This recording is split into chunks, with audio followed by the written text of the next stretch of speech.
The 1969-70 season, this is the last year you're going to see only 12 teams on the board.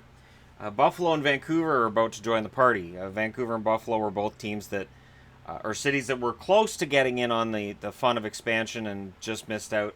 And now they're going to get in on the fun. But in their last year as a 12-team league with things not being equal, and equality is going to be important after expansion as well.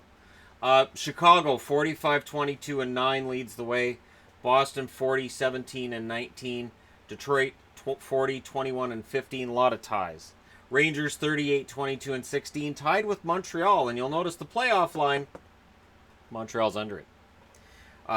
Detroit Spirit. Toronto, 29-34-13. And here's the interesting thing. So out west, St. Louis is 37-27-12. They have 86 points. They have less points than Montreal, who missed the playoffs. Then you've got Pittsburgh at 26-38-12. Well, guess what? They have less points than Toronto, who finished last in the East. The NHL is going to fix this next season, but for this season, Montreal and Toronto kind of hosed. Minnesota 19-35-22. Oakland 22-40-14. Philly misses the playoffs with a 17-35-24 record, and they should with that kind of record.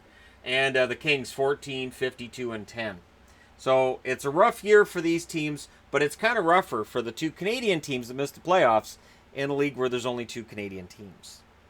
First team All-Stars, Phil Esposito, Gordie Howe, Bobby Hull, Bobby Orr, Brad Park, and some new kid named Tony Esposito, who has kind of set the world on fire as a member of the Chicago Blackhawks.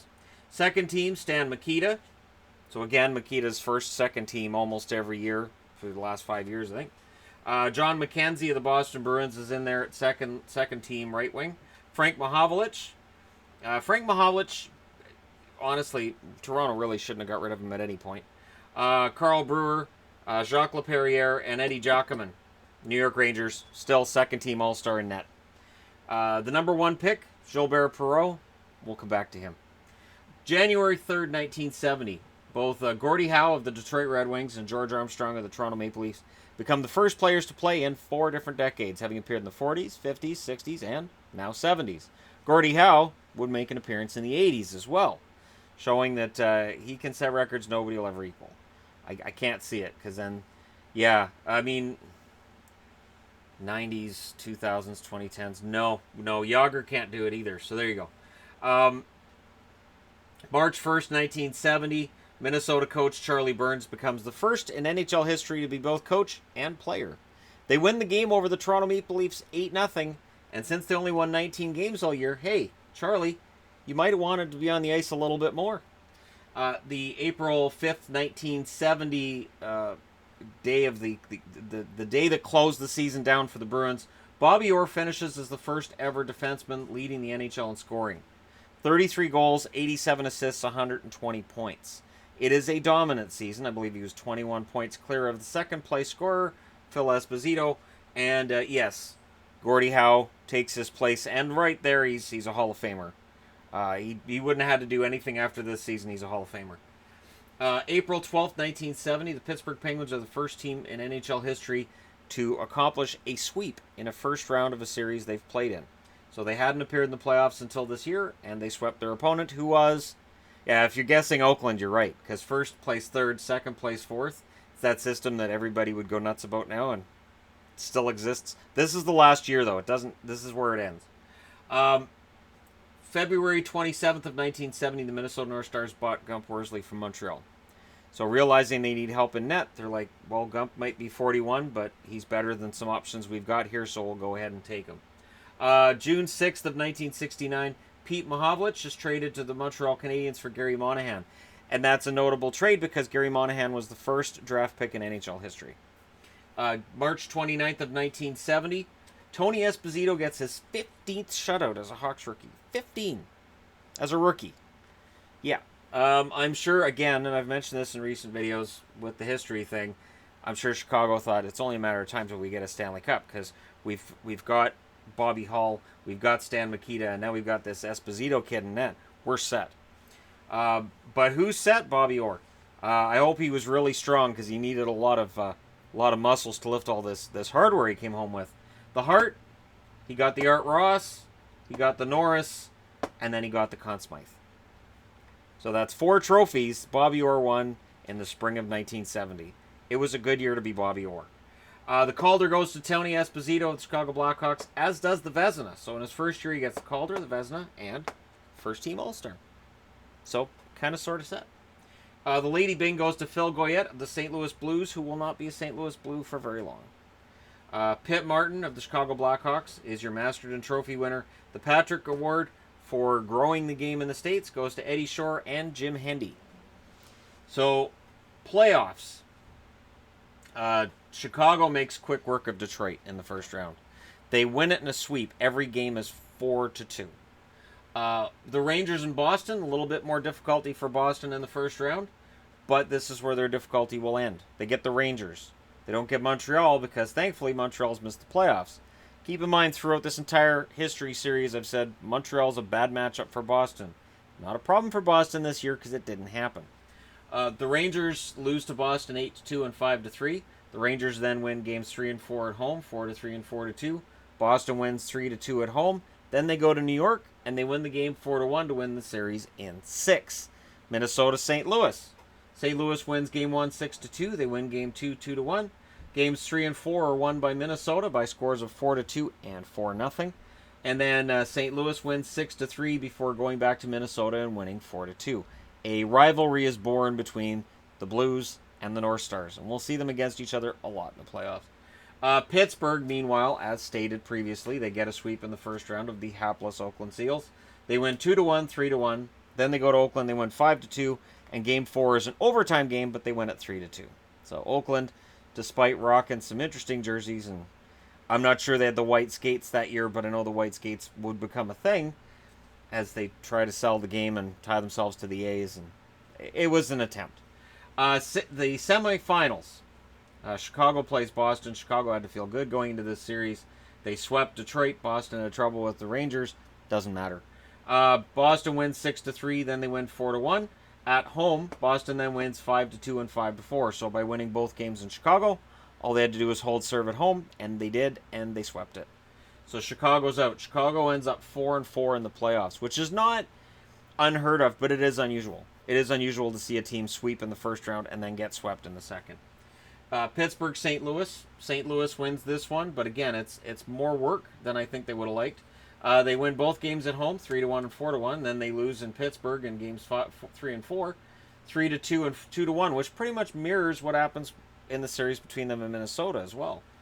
St. Louis then wins 5-0 at home before winning 4-3 in Pittsburgh. St. Louis wins it in 6. So St. Louis moves on to the Stanley Cup final, and I'm sure Boston was thinking, I'm really glad you're not Montreal. And they show them how happy they are they're not Montreal by winning games 1 and 2 by scores of 6-1 and 6-2. So once Boston gets past the Rangers, it's laughing time. Now they go home. So St. Louis had home ice again. I'm assuming that it was an alternate. The idea was that the West would get home ice one year, the East the next, then the West, because St. Louis has had home ice in 2 of the 3 Stanley Cup finals they've been in, 68 and 70. Boston wins both games at home 4-1 and 4-3 in overtime. So it is a dominant Boston Bruins team. Now, of course, you're going to remember the Bobby Orr goal where he scores and then he's leaping through the air with his hands in the air celebrating. This was the series it happened in. The part that doesn't get talked about, that famous celebration, what a famous moment.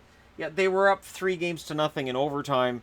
St. Louis really hadn't put up a whole lot of a fight until that game 4. And if Boston lost that game, they're still winning the series. So it's funny that it's this big iconic moment. It's sort of like the big iconic goal by Lemieux, which looked beautiful and fantastic, but Minnesota was already dead at that point. So it's funny how sometimes these iconic goals that we all remember were kind of anticlimactic at the time. Although I will say, Boston winning a Stanley Cup is never anticlimactic.